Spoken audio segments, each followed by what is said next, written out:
I want you to get a good amount of compound on your 10-inch knife. I want you to the full 10 inches here. I want you to get into that inside corner. I want you to start with your knife open. Remember, if you go back to the beginning, I showed you knife angles, finger positioning is really, really important. And this is all gonna start tying together when you start seeing these different coats go on. Where your fingers are, why it matters. People use 2 fingers. That's okay too, you know? I'm not saying that that's not okay. You can do it. If it's comfortable for you, good for you. What works for me is 1 finger, because I'm able to move that finger left, right, up, down, on the blade, on the knife, on the handle, and that's what works for me. So I'm gonna want you to get into that corner. I'm gonna want you to drop down on your knife a little bit. Look at my hands. Your finger's gonna drop down to the top, and I want you to flatten and press, okay? And you're gonna glide that compound along, right? And you're gonna keep going. Open, hand low, finger low, start open, gradually dissipate, and press. That may happen, that may happen. Fine, I'm fine with that, okay? Again, keep that compound across your 10-inch knife full. You're gonna wanna keep it open, and as that compound dissipates, you're gonna wanna flatten and press. Now, look at where my hand is and my finger is. My hand's down on the bottom and my finger is here. That's how I put the compound on. It's very difficult to put compound on with your knife open. Halfway, I push it here.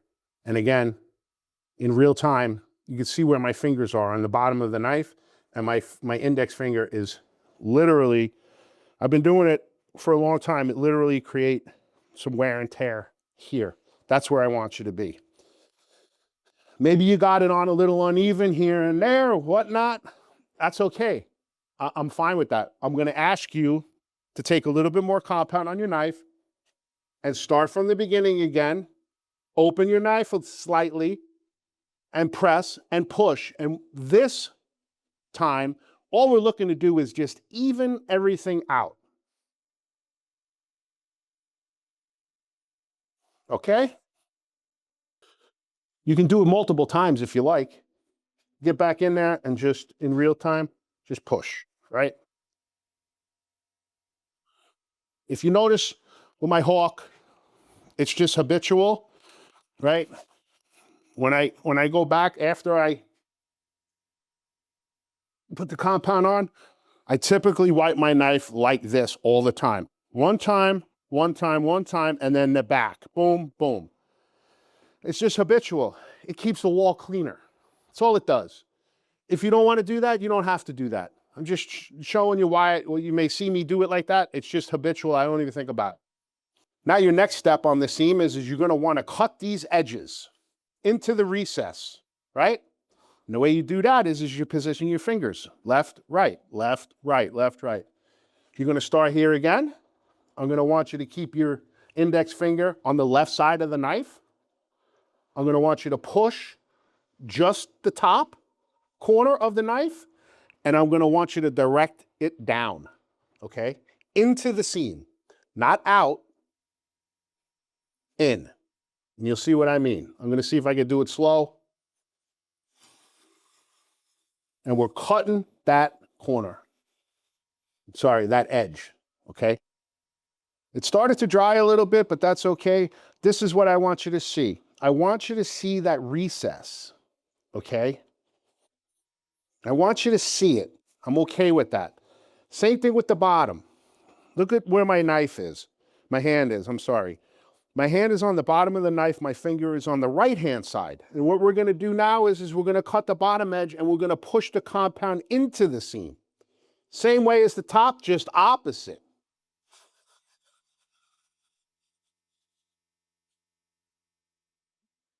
You see that recess? That's what I want you to see, okay? It's very important. That's why on the first coat, I wanted you to fill the recess. That's our job, to fill the recess. If you don't see that recess and you got a glob, a little bit heavy mud here, a little bit heavy mud here, say, oh, you mud lovers, right? I said mud, there it is. right? Make you happy now. You got too much mud, you're creating a hump. We don't want a hump. We want flat and smooth. Remember? Come on.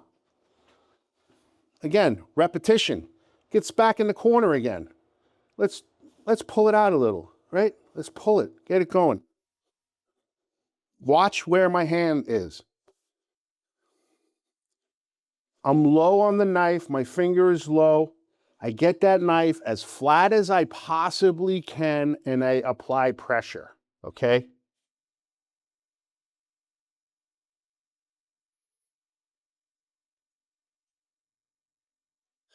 You see the recess.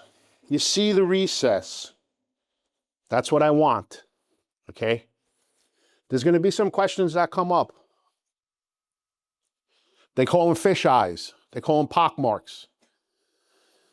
There's different names for it. Call it whatever you want. But different materials leave different finishes on a wallboard. If you're struggling and you're leaving a lot of pock marks or fish eyes, the way you address that is that you need to get your knife as flat, and I'll show you on the next seam what I mean by pock marks. You're going to want to get your seam your knife as flat as you possibly can, almost touching, with zero pressure, and you're literally just gliding your knife across. That's going to remove any of your pock marks and your fish eyes. Okay, that creates a problem. Look at that. We got a little blister. I think that's from moving the set around. But that's what a blister looks like. Going back to the beginning, right? You can see that right there. There's no compound behind that. We moved the set, it pulled away, but that's a blister right there. So that's a good example of what a blister is. The issue with the pock marks is that if you do leave them in there, they have to be sanded out before the third coat. I don't like to sand. I don't think anybody likes to sand. So if I set myself up for success on the second coat for the third coat, I'm not sanding as much. We don't want to have to sand those pock marks out. What happens with those pock marks is you sand them. If you don't sand them all the way out, they fill with dust. Then when you apply your third coat, the compound doesn't grab the actual second coat. It grabs the dust that's in the holes. And then the compound pulls out. So now you have to apply another coat.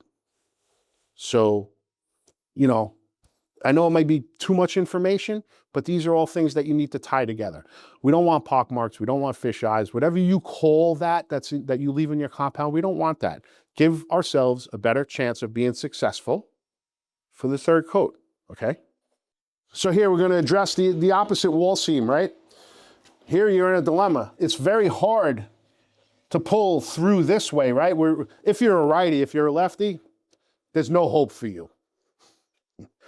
I got a couple of my good friends that are lefty tapers, and we always used to bust their chops on the job. And we used to say, I never met a good lefty taper. But in this situation, a lefty taper, it would really help because you could pull the compound this way. So again, going back to angles, right? Positioning on your tools, it's important. So now we're going to have to figure out, we got to come this way now to some point until we can come this way. Or you may be more comfortable going the whole way with the backhand. Now I'm a tennis player.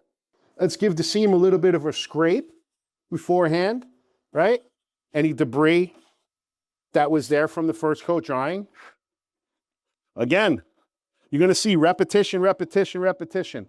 It's the same over and over and over again. Compound on the full 10-inch knife. We're going to get into that corner.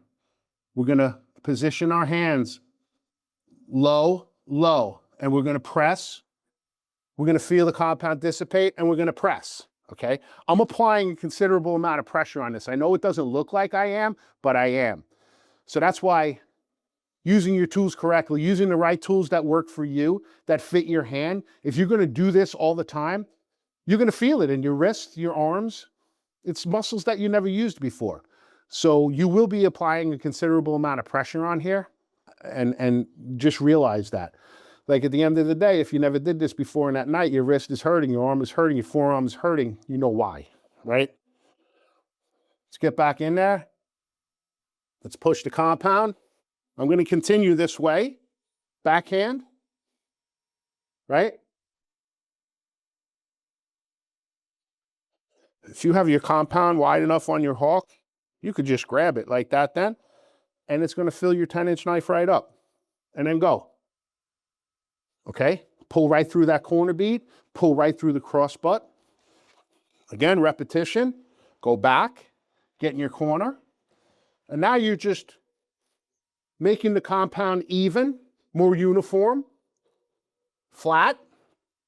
You don't have high amount here, low amount here, high amount here. You're consistent across the whole seam. That's what you want.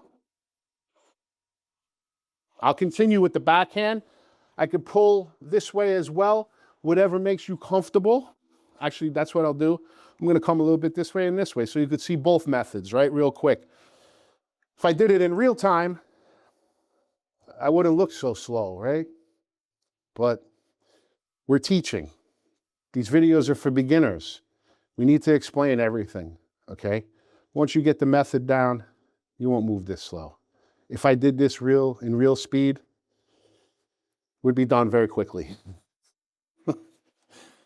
So again, positioning the finger, right? Repetition, here we go. Point down, let's go to the cross butt. Same thing here, point up. I'm gonna come this way now just to show everybody the difference.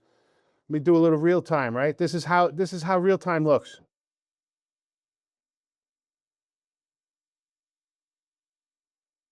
See that knife pointed up, pointed up, pointed up, pushing the compound into the seam. I'm going to do the same thing, right? If you find yourself with a corner here and a corner here, where do I stop, right? How do I do that without leaving a ton of, sorry, I cursed, a lot of compound in one area? Well, one way that we tackle that is if there's another seam that's around, we would leave what's called a horseshoe. Okay, and this is what a horseshoe looks like. Again, get your knife really flat, pull to your cross butt.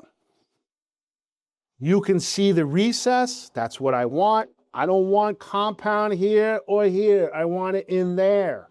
You put compound here and here, you're creating a hump. Now you got to either on the third coat, sand the crap out of it to get it flat, or you got to float this out 20 inches to bury that hump. Why would you do that if you can get it correctly from the beginning? You're giving yourself more work, okay? There's that horseshoe, right? If I came back this way and I flatten my knife and I pull, I leave that horseshoe there, right? Not the end of the world. If you find yourself in a position where you need to end off and you have to leave a horseshoe and you don't have any cross butts, just leave the horseshoe, wherever. On the third coat, when it's dry, you're gonna go back, you're gonna scrape it, and you're gonna give it a quick sand. And then you're gonna continue with your polish.